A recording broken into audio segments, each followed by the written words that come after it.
Biden's education department will immediately wipe out student loan debt for 40,000 borrowers by promising to fix long-standing failures in a forgiveness scheme that hit low-income students. It's a scheme that your party federalized.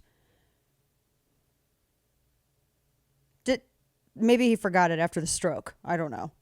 I'm not saying that he had one, but I'm just saying that maybe he did. I'm just asking. It's enough to beg the question. I'm going to beg the question. I'm going to beg that damn question all day.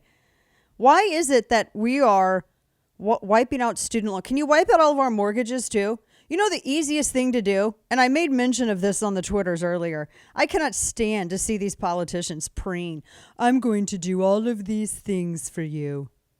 We are going to help you. Look at what we're doing. He tweeted out, beyond gas prices, I've called on Congress to move immediately to lower the cost of families' utility bills, prescription drugs, and more, while lowering the deficit to reduce inflationary pressure. That would make a big difference for families. No, you know what? You could just lower or eliminate income taxes, but that's only if you legit really want to remedy the issue. They are addicted to spending. At least the junkies on Skid Row are honest. I'm going to trust a junkie on Skid Row more than I'm going to trust the people making these financial decisions in Washington, D.C. I'm not saying this with a bit of facetiousness. I legit believe this. I mean, at least they're honest and you know what motivates them, right, Kane? Oh, yeah. Just saying. Yeah, I mean, he could lower or eliminate income taxes, but he doesn't want to remedy the issue. He doesn't want to do all these people. I'm so done with I'm doing everything I can to bring down the Putin price hike. Have you seen whenever they type this out in their tweets their Gen Z interns that run their social media accounts? Have you seen every single time they talk about this, they capitalize the Putin price hike? It's capital P Putin, capital P rice, capital H Ike. Have you seen that? Like it's an actual trademarkable thing. Putin price hike. Why don't you just go ahead and just let everybody know that you guys made up this phrase in a focus group in the White House, and now nothing says that more than treating it like a proper noun.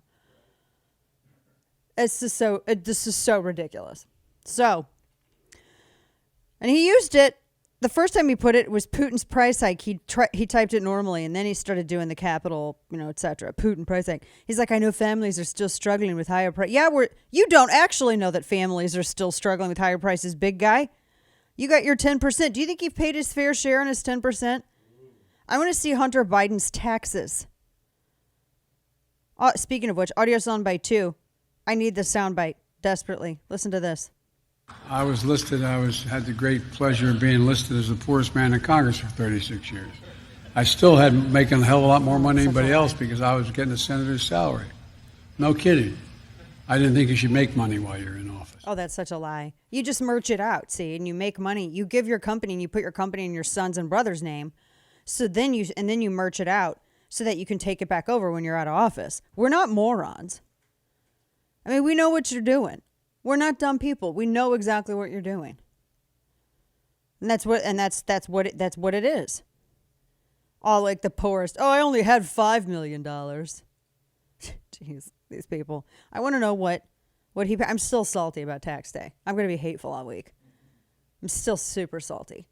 I'm going to be every quarter. I'm hateful. Particular time every quarter. Like don't even worry about lady issues. It's the financial issues. That's when I get my financial time.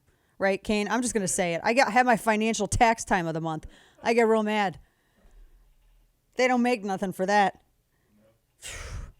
All right, so we're going to I want to get back to this Department of Education thing. Because he's saying, and USA Today was writing about this too. They're not concerned about the student loan stuff. They're concerned about inflation. There was a USA Today piece, a South piece, a Newsweek, a Wall Street Journal piece also. They're concerned about inflation. They don't care about anything else. They're concerned about gas prices. And he's out here, well, let's go ahead and wipe this debt clean. 41 million people collectively on 1.6 trillion in U.S. student loan debt. We haven't stopped to be like, what's the problem here? At any point. Education Secretary Miguel Cardona said that the current student loan system was a life sentence for millions of low-income borrowers. First off, then don't borrow the money.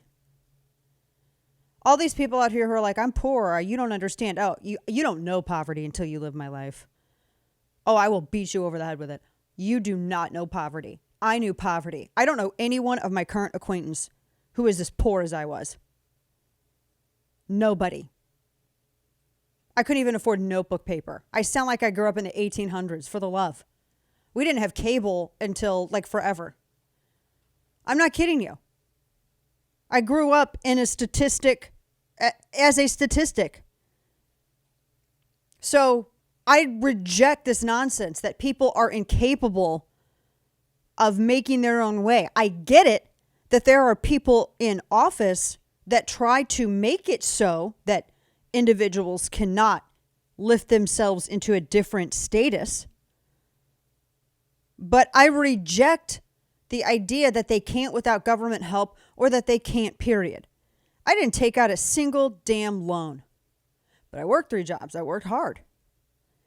There were times I got 4 or 5 hours of sleep at night, trying to keep my good grades and everything else. It's not easy. But you know what? The good things in life, that's not easy. I'm telling one of my sons, he's finishing up his junior year in college. And I'm like, look, life is an employer. What you put into it is what you get out of it. You make that determination. No one else is going to do it for you. That's the everyone's. I don't know. It's easy to kind of brush it off as like a participation trophy, entitlement society. But there are other things that play into this. College is a racket. It's used by people to maintain keeping up with the Joneses, and it's used as a status symbol.